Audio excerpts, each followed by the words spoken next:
ఇచ్చినప్పుడు యావరేజెస్ లో ఇక్కడ ఇచ్చి 4 నెంబర్స్ ఇచ్చి దాని యావరేజ్ x ఇచ్చినారు. నెక్స్ట్ అక్కడ కూడా ఇచ్చినారు. కానీ మనకేమి x y వాల్యూ తెలియదు. మనం కనుక్కోవాల్సింది x y వాల్యూ. ఇప్పుడు ఏం చేద్దామంటే మనకి ఫార్ములా ఉంది కదా, రాసుల మొత్తము బై రాసుల సంఖ్య 2 + 7 + 6 + x బై సంఖ్య ఎంత 1 2 3 4 4 = 5. సో ఇవి యాడ్ చేద్దాం. 2 + 7 9 9 + 6 15 15 + x ఇన్ డివైడెడ్ బై లో ఉంది కదా, ఆ పక్కన పోతే ఏమవుతుంది ఇంటూ అవుతుంది. So 5 4 are 20 x = 20. ఇక్కడ ప్లస్ మైనస్ ప్లస్ ఉండే 15 ఆ పక్కన పోయింది అనుకోండి మైనస్ అవుతుంది.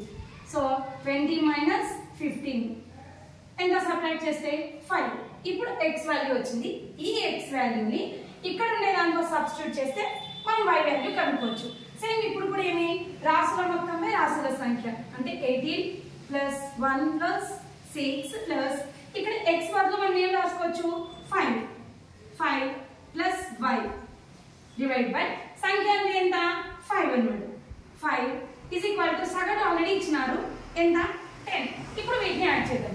సో 18 + 1 19 19 6 25 25 5 30 30 + y డివైడెడ్ బై లో ఉంది కదా, ఆ పక్కన పోతే ఏమవుతుంది ఇంటూ 10 5 are 50 y = 50 ప్లస్ 30 ఆ పక్కన పోయింది అనుకోండి -30. సో ఇప్పుడు 50 - 30 20. సో y వాల్యూ ఎంత 20. So x value 5 y value 20.